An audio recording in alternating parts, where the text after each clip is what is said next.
तो चलिए आगे बढ़ेंगे और इसी बीच बड़ी खबर राजधानी जयपुर से है, जहां पर कांग्रेस के सह प्रभारियों के दौरे को लेकर के बड़ी जानकारी है। अमृता धवन से विधायक लाखन मीणा ने मुलाकात की है। अमृता धवन से संदीप यादव ने भी मुलाकात की है। काजी निजामुद्दीन ने खासा कोठी में कांग्रेस के नेताओं से मुलाकात की है। वीरेंद्र सिंह राठौड़ आज पाली के दौरे पर रहेंगे।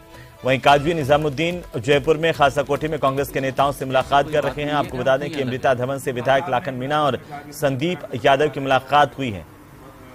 बीजेपी वालों को पैसे दिए थे, उसको सबूत उनके पास में, क्या उन्होंने बयान सही है?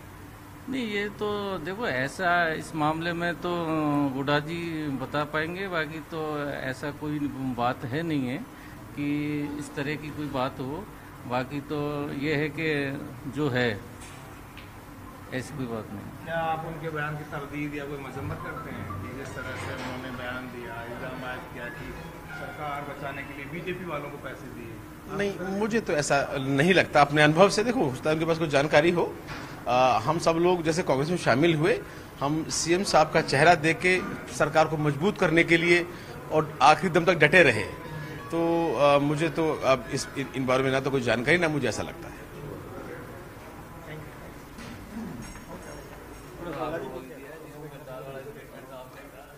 और इसी बीच राजधानी जयपुर से ये बड़ी खबर है।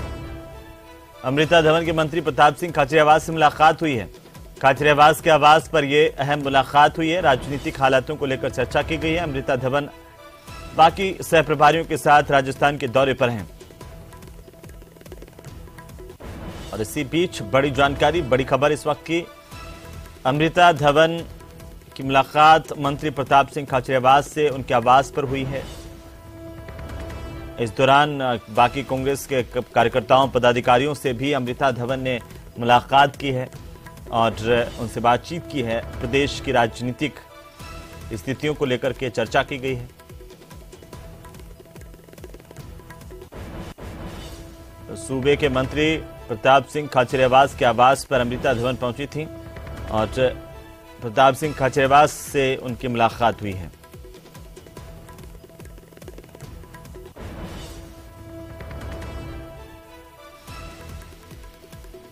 प्रदेश के राजनीतिक हालातों को लेकर के महत्वपूर्ण चर्चा भी हुई है। बड़ी जानकारी है इस वक्त की। बाकी सह प्रभारी लगातार राजस्थान के दौरे पर हैं और हम आपको सीधे लिए चलते हैं राजधानी जयपुर, जहां पर सहयोगी बाबूलाल धायल हमारे साथ जुड़ रहे हैं। कांग्रेस लगातार अब जमीनी स्तर को टटोलने की कवायद में जुटी हुई है। तमाम सह प्रभारी भी राजस्थान के दौरे पर हैं। बाबूलाल हमारे साथ जुड़ चुके हैं। बाबूलाल, क्या जानकारी है आज की? कांग्रेस के खेमे में लगातार मुलाकातों का सिलसिला चल रहा है, सह प्रभारी भी राजस्थान में है। सह प्रभारी मुलाकात कर रहे हैं विधायकों से, मंत्रियों से और एक मैसेज देने की कोशिश कर रहे हैं कि कांग्रेस में सब कुछ ठीक है। अमृता धवन आज सुबह सुबह मंत्री प्रताप सिंह खाचरियावास के घर पहुंची है और जो बसपा से कांग्रेस में शामिल हुए विधायक हैं वो इस वक्त काजी निजामुद्दीन और अमृता धवन से मुलाकात कर रहे हैं खासा कोठी में। तो मेरे पीछे तीनों एमएलए खड़े हैं जिन्होंने बसपा छोड़ के और अशोक गहलोत में आस्था जताते हुए कांग्रेस का दामन थामा था, बसपा का विलय कर दिया था। अब ये लोग यही कह रहे हैं कि हमारे टिकट का भी बंदोबस्त होना चाहिए। आपने प्रभारियों से मुलाकात की है, क्या बात हुई? देखिए, फीडबैक प्रभारियों ने हमारे इलाके का लिया है और कि कैसे हमारी सरकार रिपीट हो, अगर कोई बदलाव चाहते तो वो होना चाहिए, तो वो सभी बातों पर चर्चा हुई। और एक महत्वपूर्ण फीडबैक ये भी था कि जो टिकट सेल्स की प्रक्रिया आसान हो और जल्दी हो, ताकि जो कैंडिडेट है उसको पूरा मौका मिल सके कि जो और सिचुएशंस वगैरह और होती हैं तो उनको भी ठीक किया जाए। तो आज इस पे काफी पॉजिटिव रेस्पॉन्स प्रभारियों ने दिया है। एश्योरेंस चाहते हैं आपकी टिकट का अनाउंसमेंट पहले हो जाए तो हमें इलाके में जनता का कोई विरोध झेलना ना पड़े, जनता कम से कम मुतमईन रहे कि साहब आप ही कांग्रेस के उम्मीदवार होंगे। आपको लगता है हालात बदल जाएंगे धरातल पर इससे? नहीं, देखिए, ज्यादा अकेला हमारा अपना मसला नहीं है, क्योंकि हमने तो वहाँ पे काम किया है और निश्चित तौर पे मतलब अनसिक्योरिटी नहीं है, लेकिन ये हमारे साथ सभी के लिए बहुत, जहां ज्यादा अनसिक्योरिटी है, जहां 5-5 लोग कैंडिडेट आपके टिकट मांग रहे हैं, एक को टिकट मिलता है और बाकी 5 लोग फिर विरोध करते हैं, तो आदमी को पूरा मौका तो मिले कि एंड टाइम पे फिर उस विरोध को निपटा जाए। तो ये ओवरऑल एक फीडबैक था कि टिकट्स जो जल्दी जो है वो दिए जाए लोगों को जहां आसान है। आपके कई साथी, आप लोग पूरे के पूरे कांग्रेस में चले गए थे, एक मंत्री भी हैं उन्होंने सरकार के खिलाफ काफी कुछ बोला है। आपको लगता है डिसिप्लिन की खिलाफ वर्जी है, उल्लंघन किया है उन्होंने? देखिए, मैं इन बातों पे कमेंट करने के लिए बहुत छोटा हूं, टू बी ऑनेस्ट। वो मंत्री हैं और जो बड़े पार्टी के अधिकारी हैं वो सब इन बातों को देख रहे हैं, तो वो बेहतर जानेंगे, वो बेहतर कह पाएंगे। हम तो उनको एज ए भाई की तरह मानते हैं, बहुत वरिष्ठ नेता हैं वो भी, और अगर वो कोई बात कह रहे हैं तो हो सकता है उनकी बात को सीरियस भी लेना चाहिए। मैं ये नहीं कहता कि कोई आदमी कुछ कहे तो कुछ नहीं कीजिए, पार्टी के आला अधिकारियों को उनसे बात करनी चाहिए इस बारे में। मेरे साथ संदीप यादव हैं, तिजारा से विधायक। संदीप जी, आप काजी साहब से मिले, अमृता धवन से मुलाकात हुई, बात क्या हुई? देखिए, सब विषयों पे, लोकल इश्यूज पे, सब पे चर्चा हुई है। मेरे यहाँ तो अमृता धवन जी, हमारे सह प्रभारी जी, कल गई थी अलवर में, और मैं कोई कारण से मुझे अर्जेंट कोई काम जयपुर में था, मैं जयपुर आ गया था, मिलना नहीं हो पाया था, तो आज उनसे समय लिया था और मिलके जो चर्चा है संगठन की, बाकी सबकी, चुनाव की, उन सब पे चर्चाएं हुई है। जो कल मीटिंग में जो चर्चा हुई उन सब के संबंध में बात की है। चूंकि मैं कल उपस्थित नहीं था तो आज मैं उनसे बातचीत करके मेरे क्षेत्र का फीडबैक, वहाँ के संगठन की स्थिति और बाकी चीजों पर चर्चा हुई है। क्या लगता है, पायलट साहब ने 30 तारीख से बड़ा आंदोलन करने का ऐलान किया कि मेरी मांगे नहीं मानी जाती हैं तो फिर मैं गांव ढाणी तक आंदोलन को लेके जाऊंगा। आप किस तरह से देखते हैं उनके इस ऐलान को? देखिए, जो मांगे उन्होंने रखी हैं, कहीं ना कहीं वो जो मांग, प्रॉब्लम तो है, उन्होंने जो सॉल्यूशन सजेस्ट किया है वो उसमें अलग मत हो सकते हैं कि कैसे इसको किया जाए, पर कहीं प्रॉब्लम तो है और सरकार ने पूरी कोशिश करी है कि उस प्रॉब्लम को एड्रेस किया जाए। कई प्रॉब्लम के कई और सॉल्यूशंस हो सकते हैं, तो निश्चित तौर पे पार्टी इन चीजों को बड़ी गहनता से देख रही है, बड़े अधिकारी इन चीजों पे काम कर रहे हैं और मुझे लगता है कि चीजें सॉल्व हो जाएंगी, बेहतर हो जाएंगी। गहलोत साहब में यकीन है आपको? सरकार रिपीट होती हुई दिख रही है आपको और धरातल पर जनता कह क्या आ रही है? क्या मैसेज है सरकार का? देखिए, 4.5 साल में कांग्रेस सरकार ने ऐतिहासिक काम राजस्थान में किए हैं और निश्चित तौर पे कामों में कोई कमी नहीं है। जितनी जन कल्याणकारी योजना जनता में चल रही हैं, अब से पहले कभी नहीं हुआ, तो मुझे तो बिल्कुल पूर्ण रूप से विश्वास है कि सरकार रिपीट होगी। धन्यवाद साहब। ये थे बीएसपी से कांग्रेस में गए हुए विधायक जिन्होंने सह प्रभारियों से मुलाकात की है और इनका कहना है कि धरातल पर सरकार की योजनाओं का असर है और जनता फिर से कांग्रेस को रिपीट करना चाहती है। कैमरा पर्सन मान सिंह के साथ बाबूलाल धायल, न्यूज़ 18 जयपुर। बिल्कुल, बहुत शुक्रिया बाबूलाल, तमाम जानकारी के लिए। लगातार नजर बनाए रखिए, अपडेट हम आपसे लेते रहेंगे। अमृता धवन की मंत्री प्रताप सिंह खाचरियावास से भी मुलाकात हुई है और इसके साथ ही मैं आपको बता दें कि अमृता धवन के साथ ही बाकी के जो दोनों सह प्रभारी हैं, वीरेंद्र राठौड़ और काजी निजामुद्दीन, वे भी राजस्थान के दौरे पर हैं।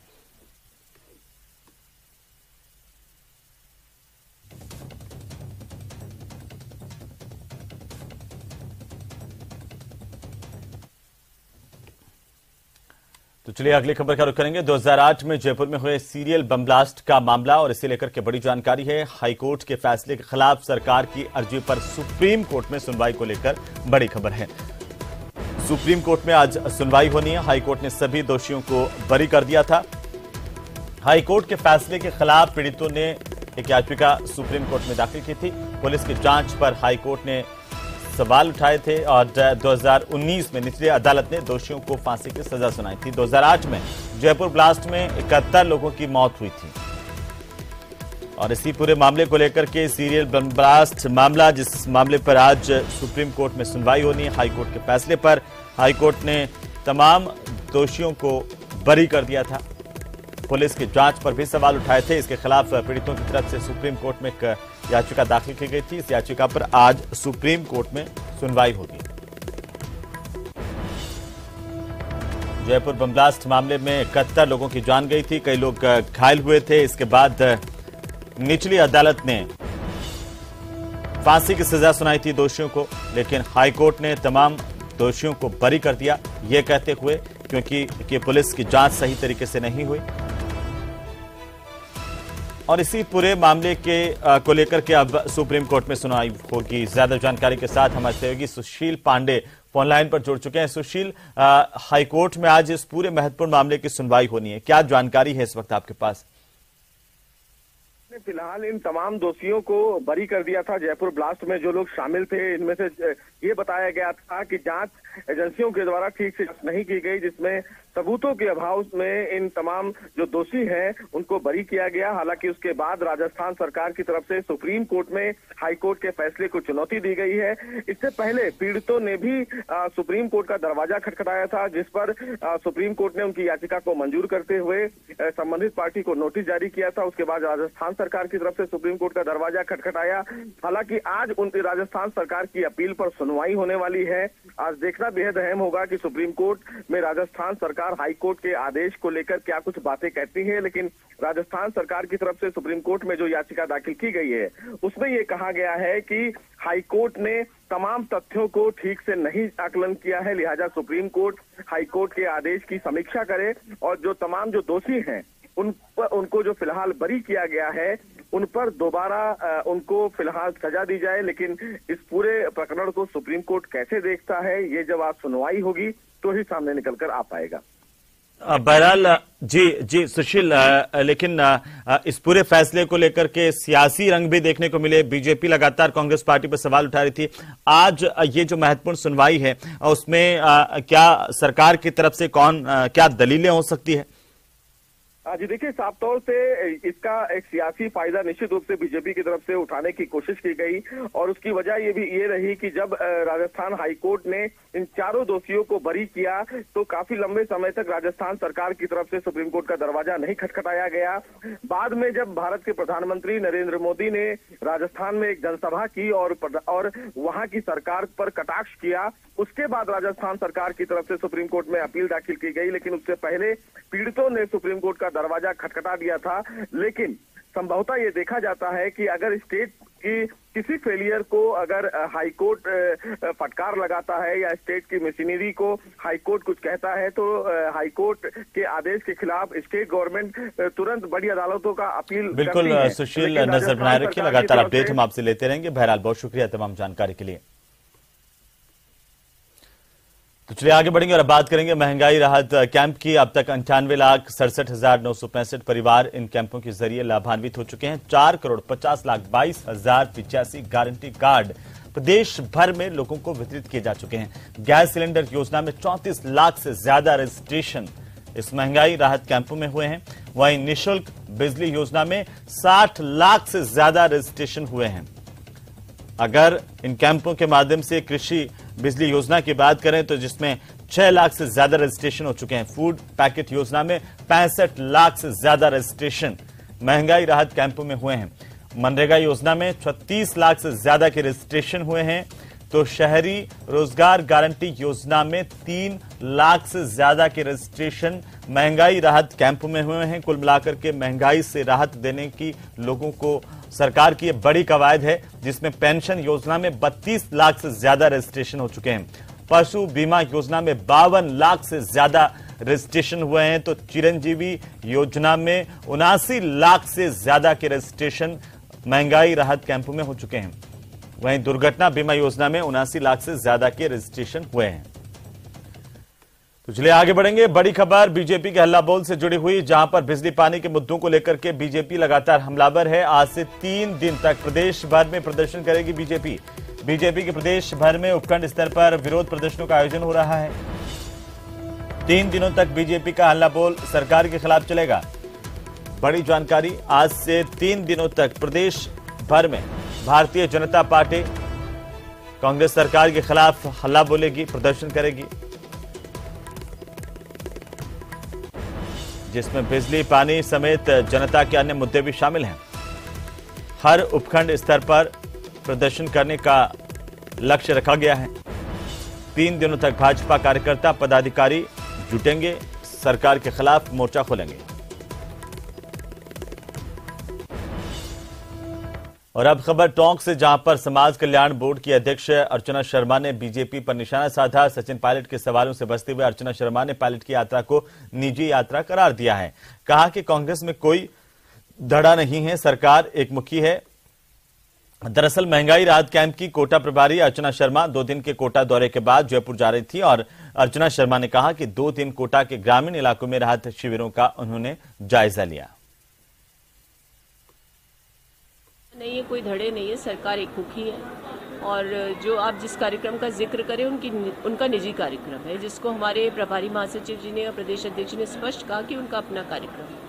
और मैं समझती हूँ कि सरकार ने एकमुखी होकर काम किया, तभी तो हम इतना अच्छा बजट दे पाए, जनता की सुविधाओं को हमने ध्यान में रखा। ये बात ज़रूर है कि एक समय ऐसा आया था जब सरकार को गिराने की कवायद शुरू हुई थी, लेकिन आप देखिए उस दौरान भी कोविड की त्रासदी झेलने के बावजूद, इकोनॉमी जितनी गिरी थी औने पूरे देश की, उसके बावजूद राजस्थान आज इकोनॉमिक डेवलपमेंट में अव्वल श्रेणी के राज्यों में है और साथ ही साथ नवाचार ला करके जनता को राहत देने का हमने काम किया है। तो मैं समझती हूँ कि सरकार में कोई दो धड़े नहीं है, सरकार एकमुखी है और सरकार का एक ही मकसद है कि जनता को राहत पहुंचा के न्यायाधीश के साथ न्याय करना, पुनः सत्ता में स्थापित हो। और इसी बीच कोटा से बड़ी खबर, जहां पर कोटा के कई इलाकों में आज जलापूर्ति बाधित रहेगी। कोटा में 9 घंटे तक जलापूर्ति बाधित रहेगी। इस बात की जानकारी जलदाय विभाग की ओर से जारी की गई है। 450 mm व्यास की पाइपलाइन का इंटरकनेक्शन का काम आज होगा। सुबह 11 बजे से लेकर के 8 बजे तक का शटडाउन इसे लेकर लिया गया है। पानी की सप्लाई में यूआईटी की ओर से अहिंसा सर्किल पर यह इंटरकनेक्शन का काम किया जाना है। प्रातः 11 बजे से रात के 8 बजे तक इसके लिए शटडाउन लिया गया। उपभोक्ताओं को पहले से ही जल संग्रहण करने की अपील की गई है ताकि उन्हें किसी तरह की कोई परेशानी का सामना नहीं करना पड़े।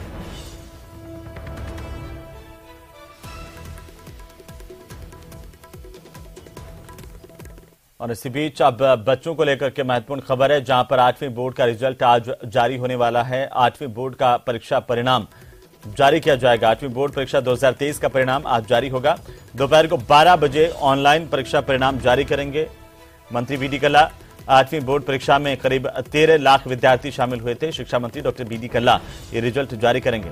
राजस्थान दर्पण.nic.in पर आप जाकर के रिजल्ट देख सकते हैं। 8वीं बोर्ड परीक्षा का रिजल्ट आज घोषित किया जाएगा। खुद शिक्षा मंत्री डॉक्टर बीडी कल्ला ये रिजल्ट आज जारी करेंगे।